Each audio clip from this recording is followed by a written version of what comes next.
누구나 고수가 될 수 있다. 당신을 주식 고수로 만들어드리는 고수회전. 오늘은 차가운 분석으로 화끈한 수익을 내는 남자 정재훈 고수님과 함께합니다. 반갑습니다.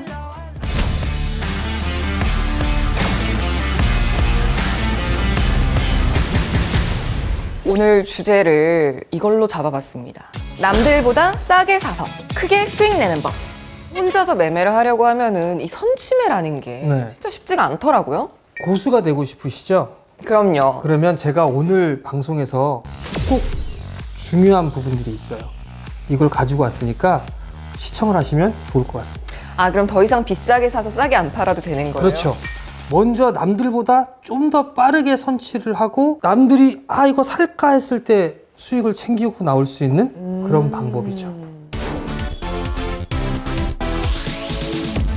남들보다 싸게 사서 비싸게 파는 방법은 어떤 게 있을지 차주남 정재훈 교수님의 킬링 포인트 첫 번째 볼게요.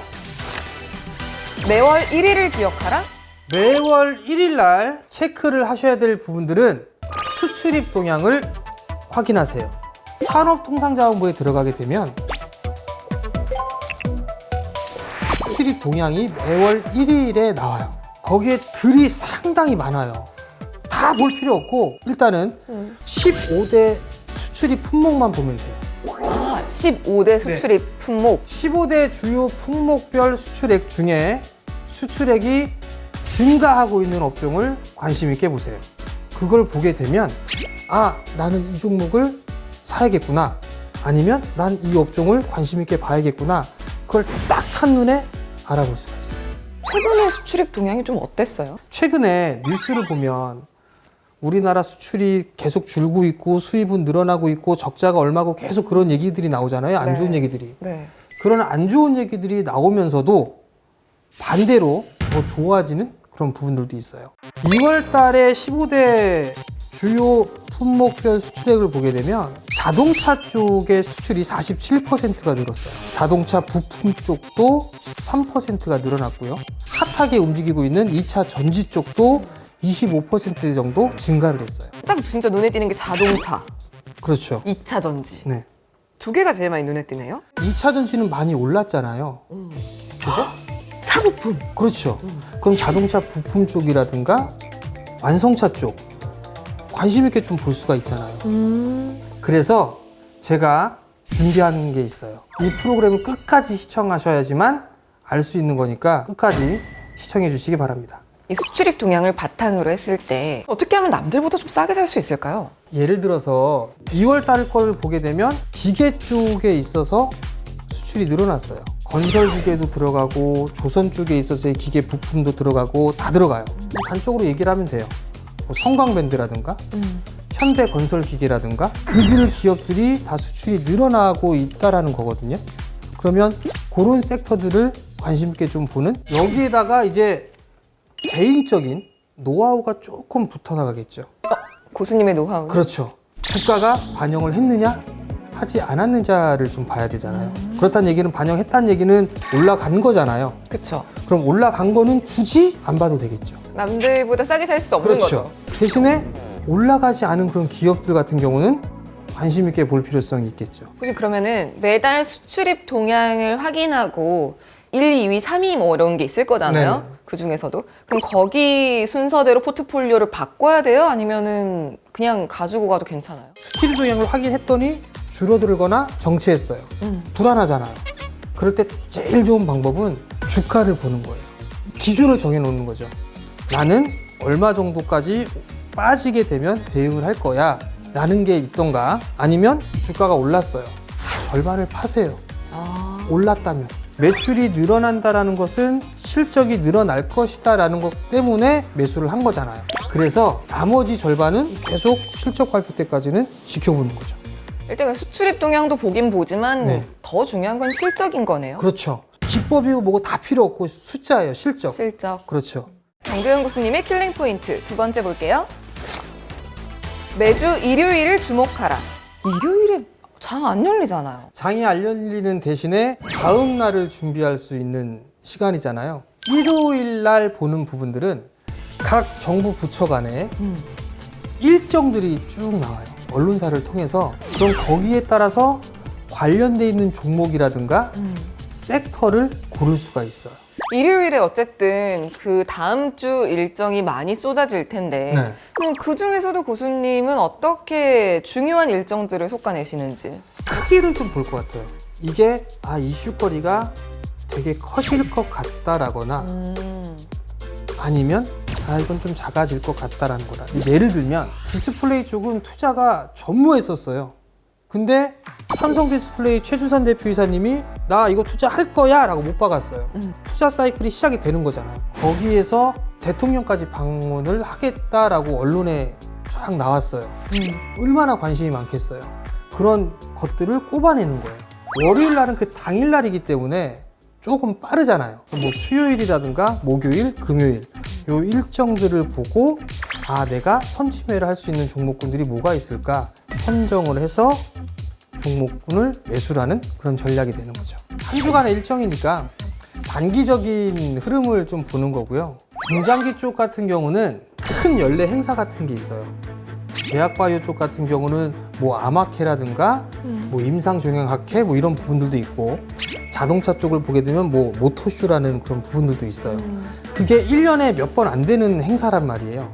그런 행사에 맞춰서 어떤 종목군들이 테마를 탈 수 있을까, 이런 것들을 공부를 해보는 거죠. 예를 들면 일정에 그런 게 있었어요. 3월 1일 날 테슬라에서 항상 배터리 데이를 개최를 해요. 테슬라 쪽에서 이슈거리가 되고 항상 그렇게 돼 왔으니까 요번에도 흐름들이 나올 수 있구나. 전날 관련주를 샀어요. 명신산업이라고.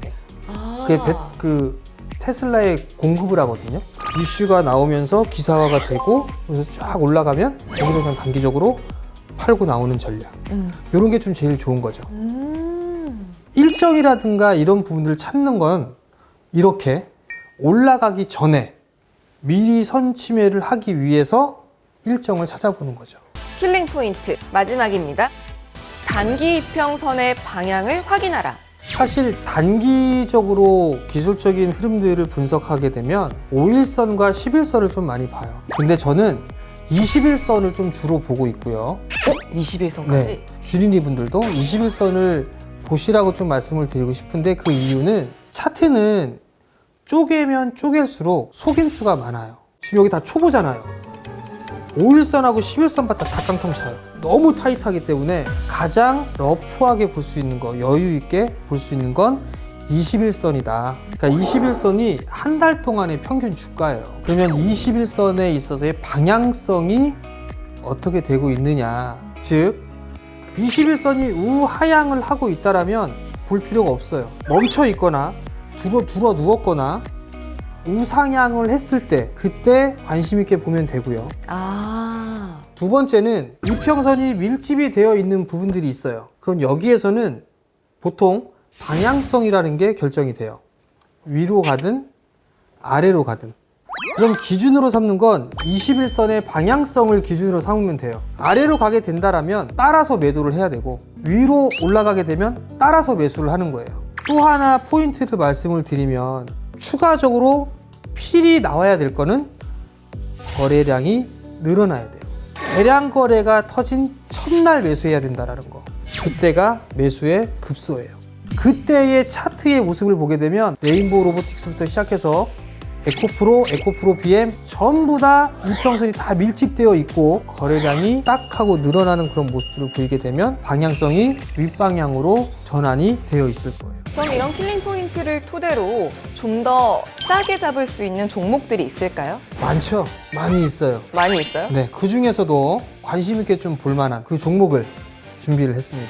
이 종목은요, 3가지의 킬링 포인트 중에 2가지 이상 부합하는 그런 기업이에요.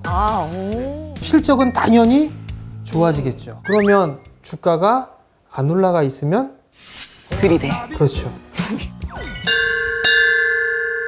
제가 이번에 좀 말씀을 드릴 섹터는요, 폭력 쪽을 한번, 제가 생각하는 목표가는 100% 가까이 올라갈 수 있는 그런 기업이에요. 단 투자의 마인드로 봤습니다. 기대되는 풍력 꼭사주, 어떤 매력 포인트를 가지고 있나요? 오늘 얘기했던 거 있죠? 네. 2월에 수출입 항목, 수출입 동향에 늘어나고 있는 기계. 수출이 늘어나고 있고 실적이 좋아질 것이다 라는 기대감을 좀 갖추고 있잖아요. 두 번째 포인트를 좀 보게 되면 이걸 한번 쳐주고, 올해부터는 드라마틱하게 턴어라운드가 가능한 기업이에요. 어떤 부분에서 그런 걸 알 수 있어요? 우선 최근에 미국의 IRA라든가 유럽의 CRMA에 대한 얘기들이 되게 많이 나오고 있잖아요. 이 기업은 핵심 수혜주라고 볼 수 있어요. 이 회사의 모회사가 네. 미국의 최대 크기의 공장을 가지고 있어요. 아, 유럽 쪽에서도 공장을 보유를 하고 있어요. 직접적인 수혜를 받을 수 있다. 그렇게 좀 보시면 좋을 것 같습니다. 두 번째 포인트를 좀 보게 되면 국내 쪽의 사업을 점진적으로 축소를 하고 동남아 쪽으로 공장을 확대해서 이전을 하고 있어요. 이유는 인건비 절감을 위해서 이전을 하고 있고, 또 하나는 원자재에 대한 원활한 수급을 위해서 이전을 하고 있어요. 실적이 좀 돌아서는 속도는 좀 더 빠르게 진행이 될 거고, 한 가지 포인트가 더 있어요. 베스타스라는 해상풍력 기업이 있어요. 근데 그 기업이 국내에 3억 달러를 투자를 합니다. 오. 상당히 좀 큰 금액을 투자를 하잖아요. 그럼 당연히 이 기업이 핵심 수혜주로 분류가 되겠죠. 왜냐하면 고객사입니다. 베스타스가. 아, 거기다 추가로 플러스 알파로 주가가 올라간 게 없어요. 바닥을 만들어가는 그런 구간이에요. 수급 또한 점진적으로 좋아지고 있어요. 외국인 쪽 매수가 들어오고 있고 연기금 쪽에서도 매수가 들어와 주고 있는 기업이에요. 그만큼 이 기업을 매력적으로 보고 있다. 네, 정재훈 고수의 풍력 꼭사주가 궁금하신 분들은 카카오톡 채널에서 필살기 고수회전을 검색하시고 채널 추가해 주시기 바랍니다.